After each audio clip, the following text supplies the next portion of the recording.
Well, there's been some discussion recently about only the elite benefiting from BE and not the average person on the street. What's your take on this? Yeah, the fact that they managed William Gumede and Gareth Ush and there was someone else, Never Machetla, I read in that article, managed to measure it is brilliant, but they're not measuring anything.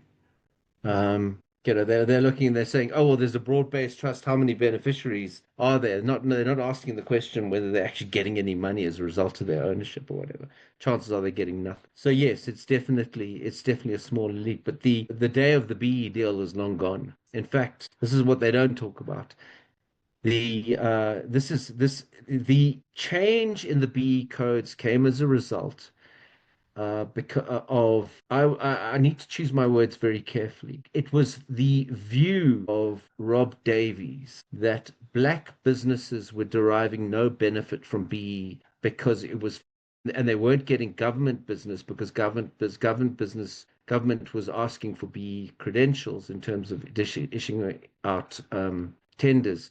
They weren't getting the work because it was too easy for white companies to comply. So they made it harder. And the reason why they made it harder was not because they had a transformation agenda, although I think Rob Davies, in his own completely and utterly deluded way, seemed to think that there was an element of transformation in what he said. It was so that it would be very difficult for white-owned companies. They use the word white very broadly, includes multinationals, foreign-owned, whatever, to comply with these codes so that black-owned businesses would get all the government work.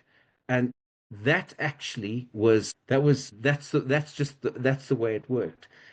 And then what you started seeing is the focus then went on government business. You may have heard of Sandile Zungu, who um, is a very successful person, very connected to the ANC, was very connected to Jacob Zuma, who once did one deal. It was the Imperial Crowd Trading deal in 2010, where they got a piece of a mine stake for that was worth 1 billion rand, and it was split up between a bunch of beneficiaries.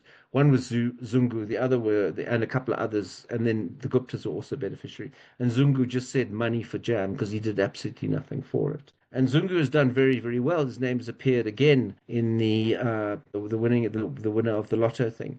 That's where they're going to. None of us had heard of Katie Molefe or that Cat Matlala before. None of us had ever heard of those guys. And those guys were involved in the fleecing of the 2 billion rand out of a single hospital in Tembisa.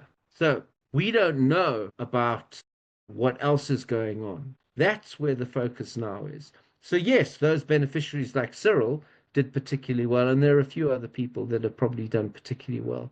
But those days are gone. This has got nothing to do with the few people that have benefited from BE. The real benefit lies in the fact that you can get state-owned contracts. You can get state contracts because you're black and you're connected, and people don't ask any questions. And if they ask for a BE certificate, then what you do what's his name? Molefe, was it? No, it's the other guy, the Lamborghini guy.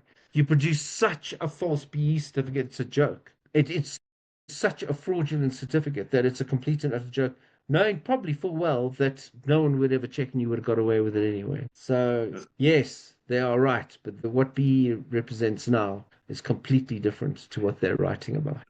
Well, they talk about what empowerment should be, access to skills, the opportunity, not just necessarily the ownership angle to it. How do you see empowerment in real terms in what should be the case? What I would like it to be. I'd like it to be a place where more and more businesses are created, so more and more people are employed. More businesses are created, that means the economy is growing. More people are employed. That's what I'd like it to be. If you are employed, you will be trained. You will get the experience and you will be trained. In an economy that has been willfully brought to its knees under the current regime. That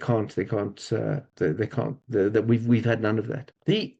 I've thought about this a lot. So Cyril goes off to the White House. No, Cyril registers a call with Elon Musk.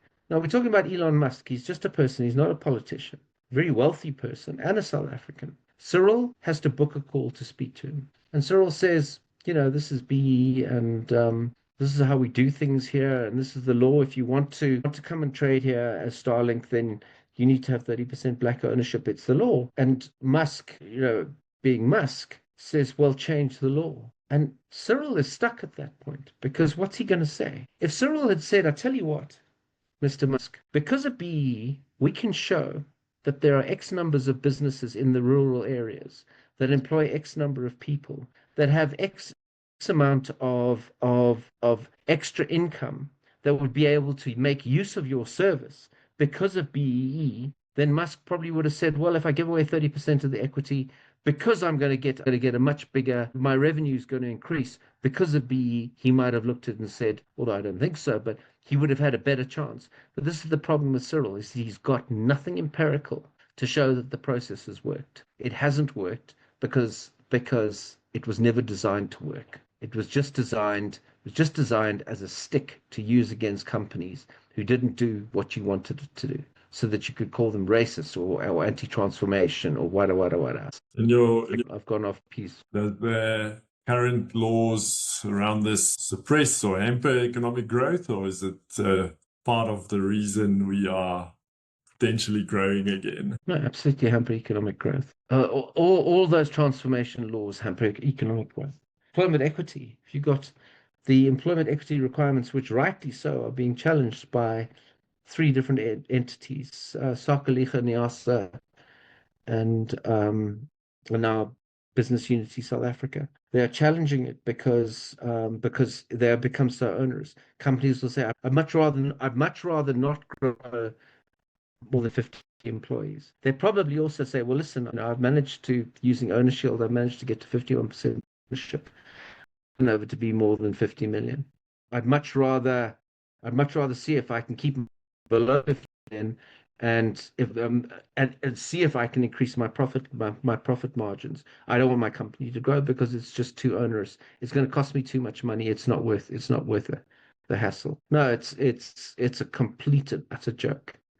The Tony Leon wrote recently that because of the mining laws, South Africa is barely benefiting from the gold boom. If they had better mining laws, more relaxed mining laws, have more miners here because we still have a lot of gold, then we would be smiling because of the boom. But no,